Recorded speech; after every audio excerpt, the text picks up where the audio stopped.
I don't think we can afford, I don't think we have the luxury to give religion a free ride or play the game that it wants to play. I think we have to change the nature of the religious game. And what I mean by that is no longer can religion or religious icons be beyond criticism.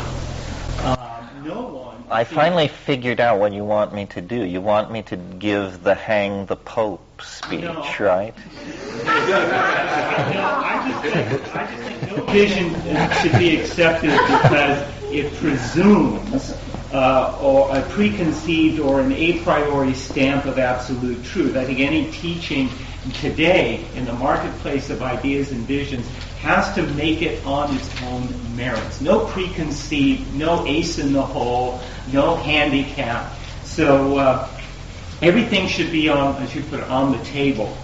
And what I was trying to get at with the remarks about the Dalai Lama in Tibet, I think that, talk about changing the nature of the game. What they do, the religious people, whether it's East or West, they kind of have this dichotomy between the spiritual world, which is what we should concentrate on, and, as you put it, the secular world. You talk about secular in a secular way. Tibet has no better history than any other country.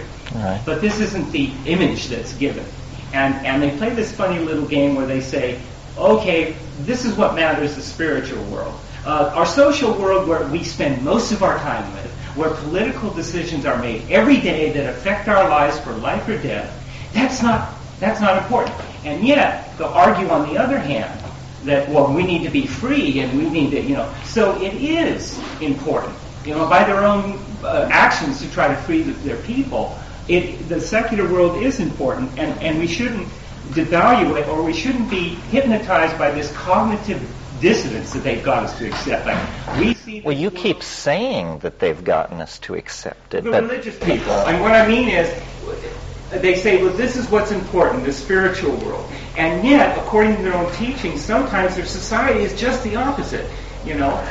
Well, this is why you don't want to buy a pig in a poke. Right. I mean, I've always wondered, how can people go to India and be charmed, by incredible brutality, poverty, cupidity? I mean, if this is a spiritual society, good grief. Yeah, and most people just sort of accept this cognitive dissonance. We've got this rap and it should be like this, but you look at the proof of the pudding, it may be the exact opposite. And we just kind of say, well, that's okay. I think in the future we have to hold, especially those who are above us, and they claim a higher power. Because they claim that higher power or a higher ground, we have to be extra critical, even of our own. Well, I agree with you, but I think it's happening. I mean, I think this is it's a tough, if you're a guru these days, you're almost condemned to spending a life with foolish people. I think that the stock of all that has gone way down. Yeah, the thing to get people to realize is that it's fun to be a grown-up. It's fun to pay your own bills and row your own boat and have the only key to the apartment. And I'm talking to women, I'm talking to men. We all have been infantilized into thinking we have to cut deals that we don't want to make. The marriage, the corporation, the union, the party, whatever it is, and people sell themselves terribly short. And I don't know whether this has always gone on or whether it's always gone on a little but is now getting worse. But it is a wonderful thing to take charge of your life, your finances, your spiritual destiny, your sexuality, your artistic vision, everything. We should not cut deals. One of the things I learned at Berkeley as a radical that I've never been able to export very far in all the talking and speaking I've done is people have become entirely too polite. You know, at Berkeley in the old days, we used to always, at the tip of our tongue, day and night, was the word bullshit.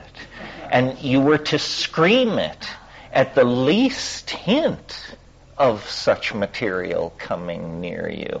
And you were to, it didn't matter, cafeteria, restaurant, classroom, when bullshit raised its head, you were to take aim and fire instantly. Well, now you can't do that. You've got this politically correct civility rep, and everybody's like, well, we have to be nice. Well, I think someone said, when you're in an argument with a bully, it's not about being civil, it's about getting your truth across.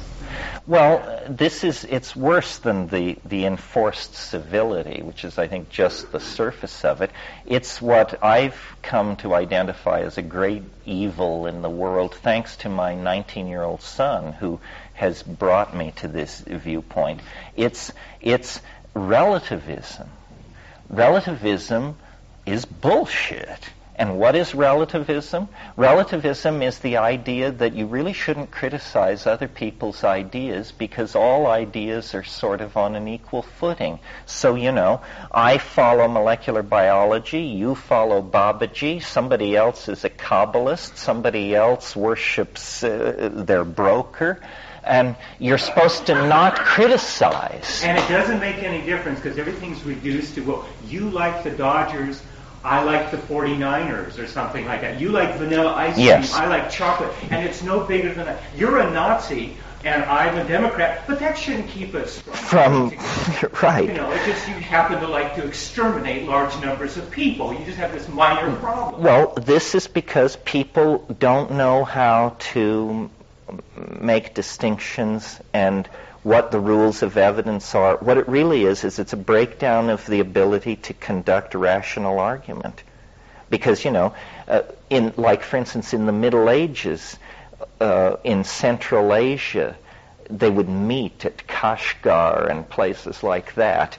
A Jew, a Manichaean, a Christian, a Nestorian, a Buddhist, and a Jain.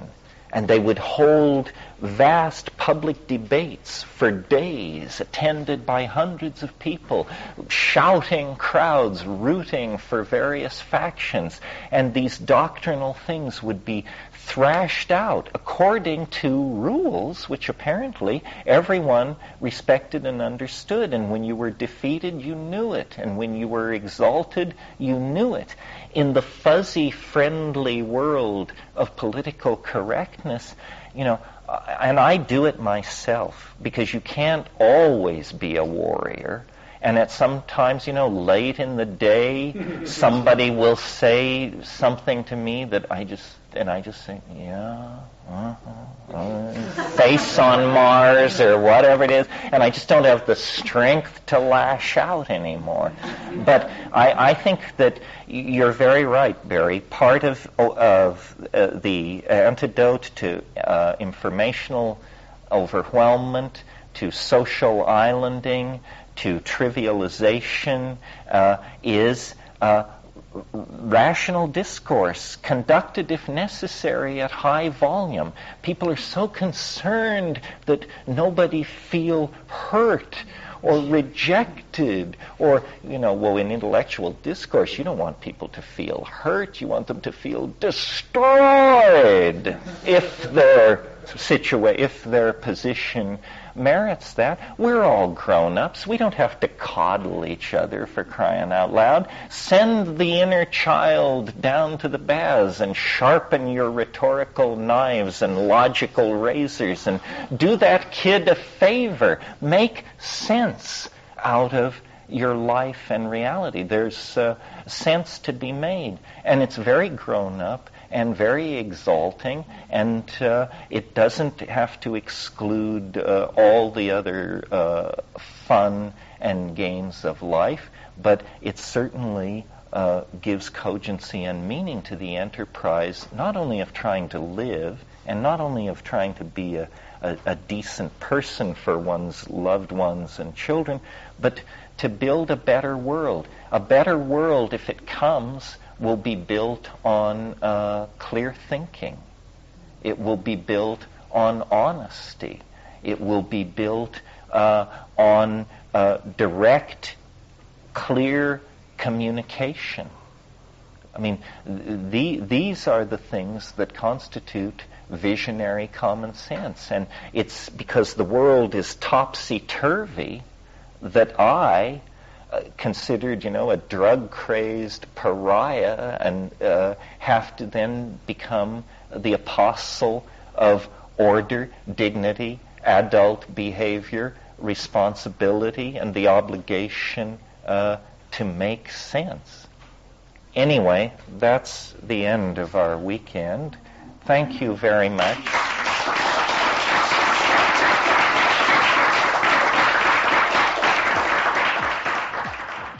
You're listening to the Psychedelic Salon, where people are changing their lives one thought at a time.